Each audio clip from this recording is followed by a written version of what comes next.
Olá, queridos! Eu sou o chefe Vinícius Rossignoli e esse é o Chef Tech, a sua pitada diária de tecnologia. Eu sou um grande apaixonado por tecnologia e estou aqui para passar para vocês as minhas impressões depois de praticamente 3 semanas utilizando o S25 Ultra.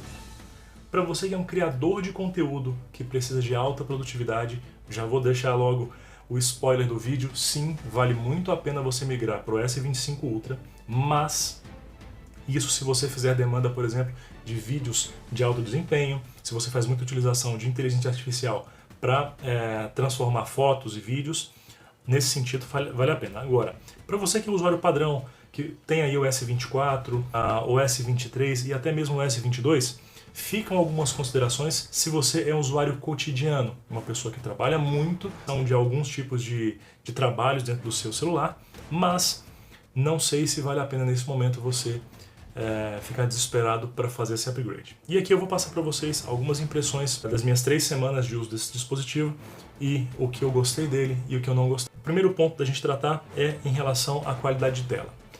Se você tem um S24 Ultra, você vai entender que a tela do S24 ele tem alguns problemas, principalmente em relação a registro de cor. A tela do S25 é de fato muito melhor, muito mais interessante, muito mais vibrante. Nesse quesito, sim, é uma melhoria muito perceptível. Cantos arredondados, esse tipo de coisa, para mim é perfumaria, tá? Veio muito mais esse canto arredondado para poder fazer sentido, né, com a nova identidade que a Samsung implementou no iOS 7, do que propriamente por uma questão estética específica. Até porque eu uso capa, então essas questões de borda arredondada, isso não me incomodava antes e eu particularmente achava o design do S24 Ultra mais imponente. Seguindo nesse contexto, falando de tela, duas questões interessantes. Primeiro, essa tela sim tem um antirreflexo muito mais interessante do que o do S24 Ultra, isso é um fato, e eu não conheço nenhum outro dispositivo que tenha uma reflexão de tela dessa maneira, que diminua tanto a refletividade das luzes. Porém, quando a gente fala de resistência da tela, esse telefone foi dito que ele ganhou 30% de resistência. A gente não pode confundir que tipo de resistência é essa, porque ele ganhou resistência a quedas e não a riscos. E a adequação ou a lógica é muito simples. Para que você consiga ter uma resistência à queda maior, a tela precisa ser mais flexível. Porque quanto mais dura é a tela, mais fácil é dela quebrar. Então, quando ela é mais flexível, assim como uma borracha não quebra, porque ela flexiona. Então, quando você derruba este celular no chão, a tela dele é mais flexível, o que por consequência faz com que ele seja menos resistente a risco do que o S24 Ultra. Então fica essa dica para não achar que você deve usar os telefones sem película. Comprou, use a película. E aqui vem uma demanda para a dona Samsung para disponibilizar com mais facilidade a película anti-reflexo que ela disse que tem disponível para o celular, mas que é dificílimo encontrar. Tendo dito isso, vamos falar de um outro recurso que é super interessante. Como vocês podem ver, eu faço realmente bastante uso hoje das inteligências artificiais disponíveis e sim, esse telefone é um telefone em que a IA é uma grande diferença porque ele tem tanto os recursos de acesso aos servidores de IA, que vão trazer respostas maiores, mais complexas, porém, ele também dentro do Snapdragon Elite, que ele tem aqui, você consegue uma série de outras transformações de trabalho ou de realizações de trabalho sem a utilização de internet. O próprio celular tem o seu chip, o seu processamento de inteligência artificial que vai te entregar as respostas que você precisa. Isso é bastante interessante, principalmente quando você vai fazer edição de vídeo, fotos e até mesmo a parte de tradução. Então, é um ponto que realmente fez diferença. Em relação às câmeras, vamos lá.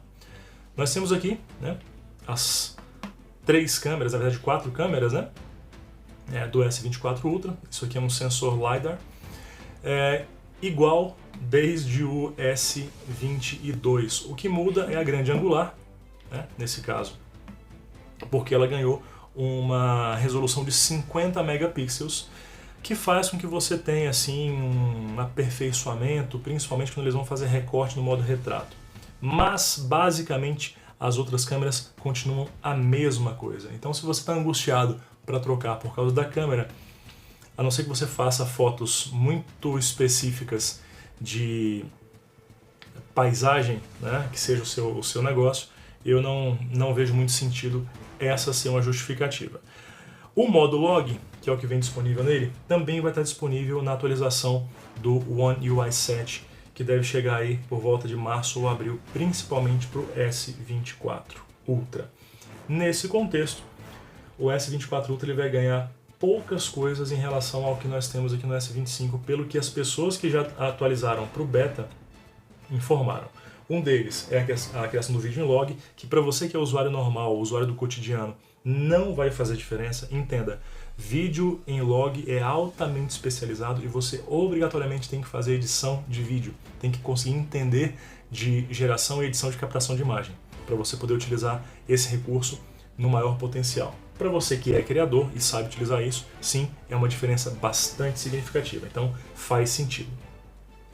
Um outro benefício, né, da atualização para o S24 vai ser a criação dos filtros de imagem baseados em foto. Então você vai pegar uma foto, vai informar para ele qual o padrão de cores que você quer e ele vai fazer o vídeo em cima disso.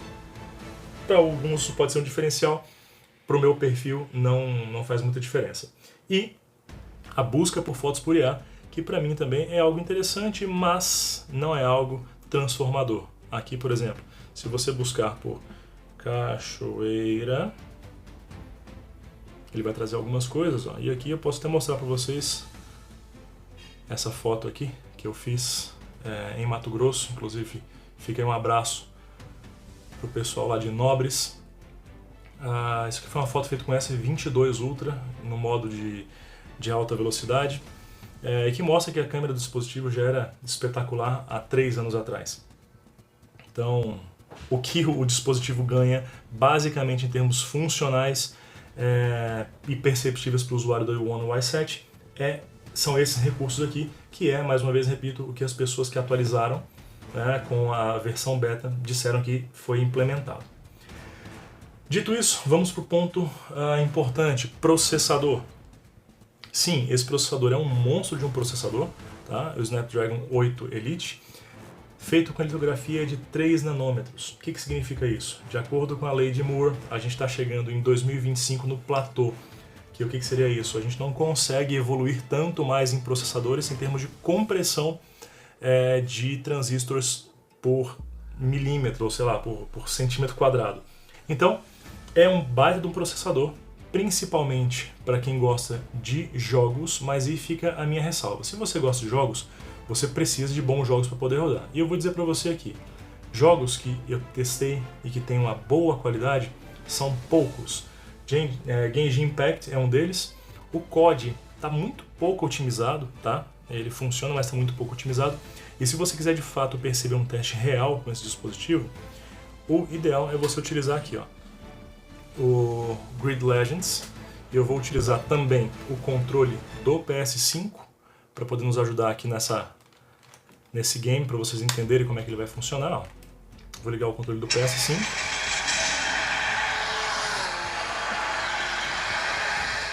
E aí sim, você vai ter uma boa experiência de jogos com ele. Ray Tracing, os 120 frames, tudo isso ele entrega. Porém, o seu problema é que você tem uma biblioteca baixíssima de jogos que você consegue utilizar o potencial todo dele. Então é um equipamento incrível, mas que não vai te, infelizmente, pela falta de oferta desse tipo de jogo, você não vai conseguir grandes jogos. Vou você aqui rapidinho do que se trata. Percebam aí, ó, reflexo na tela. Deixa eu baixar um pouquinho. Ray Tracing. É realmente um jogo que impressiona pela qualidade mobile, tá? Mas a oferta é muito pouca. Então, não sei se para você vai ser uma grande diferença fazer uso desse processador pensando só em jogos. Tá?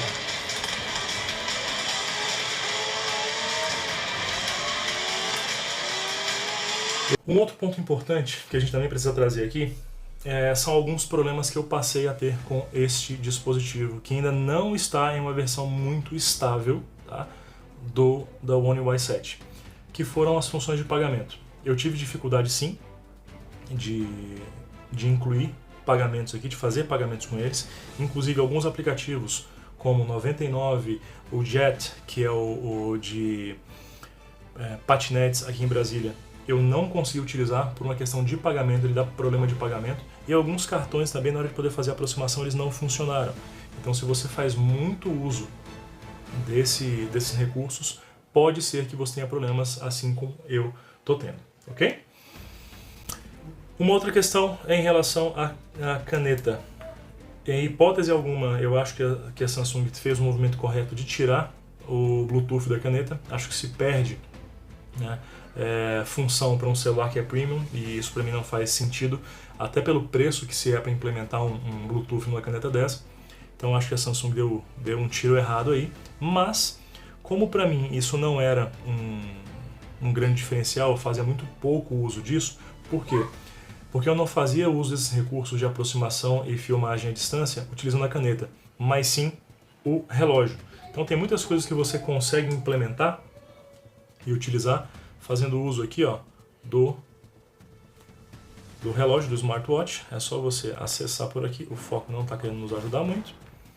Se você acessar aqui, vem na câmera e você consegue, ó, utilizar, tá ali, ó, nossa mesa. Você consegue fazer o zoom, você consegue fazer tudo que precisa utilizando o relógio. Como eu sou um usuário, né, da Samsung e faço uso do ecossistema Samsung, então para mim a perda desse recurso da caneta não foi tão impactante assim. Porém, eu acho uma grande falha, até porque se o discurso de que as pessoas usavam um pouco fosse suficiente para tirar, né, a função ou o serviço, eu diria que seguradoras não teriam muita função, porque as pessoas pagam por seguro para não terem que usar, assim como a gente paga por um dispositivo premium como esse, para que você tenha os recursos, independente se você faz a utilização deles ou não. Certo. Fora isso, vamos falar um pouquinho especificamente sobre a questão da UI. Tem aqui duas situações, que é o tal do Now Bar, que é esse de baixo aqui, e o Now Brief, que aparece lá na frente. Para mim, sinceramente, não são diferenciais que fazem muito sentido, tá? Uso muito pouco, porque ele vai mostrar aqui como é que foi o sono, tempo acordado. Vocês viram que minha noite de sono foi péssima hoje. Vai falar sobre clima e ações do dia, mas para mim isso não faz sentido, porque tudo que eu preciso eu tenho aqui no meu calendário, e tenho também as informações mais cruciais em termos de caminhada, passos e outras coisas. Então, a One UI 7, para mim, a grande parte do que ela trouxe foi perfumaria, tá? O que não justifica você pagar um valor tão alto para atualizar um celular se você não faz uso daquilo que é mais essencial, nesse caso, inteligência artificial e recursos de log, tá? Bem, tendo dito isso, minhas considerações finais são: o S25 Ultra é um excelente aparelho, tá? Para quem gosta de tecnologia, é um prato cheio para experimentações. Penso que eles passaram, né, algumas informações não tão precisas assim como é o caso da tela, que aparentemente é uma tela mais resistente, mas ela não é mais resistente, ela é resistente a quedas, mas não a riscos. Sobre câmeras, eu vou colocar para vocês aqui algumas fotos que eu tirei, mas que não vi diferença significativa em relação ao S24, por exemplo, e ainda precisa de algum tempo para lapidar o software. De maneira geral, é isso. Espero que tenham gostado. Se curtiram esse vídeo, não esqueça de deixar o seu like, compartilhar. Esse é o primeiro vídeo do canal, então, por favor, dúvidas, críticas, sugestões, deixem todos aí embaixo. Comente o que você achou e uma sugestão para que vocês façam também, porque a tecnologia é algo que é importante para nós, mas tem nos afastado das pessoas. E pessoas são os nossos principais motivos, né, de vida. Então, para você que tem falado muito com seu pai, com seus filhos, utilizando o celular, fica uma dica para a aproximação, que é uma receita. E eu sugiro muito que vocês façam um prato chamado fettuccine alfredo. Muito simples de fazer. Basicamente, manteiga, queijo parmesão e a massa. Faça, busque receitas aí na internet e poste aqui dizendo o que você achou. É um macarrão extraordinário para poder aproximar as pessoas que você ama. Então essa também é a nossa dica de receita do dia. É isso, galera. Um grande abraço para vocês, fiquem com Deus e até o próximo vídeo.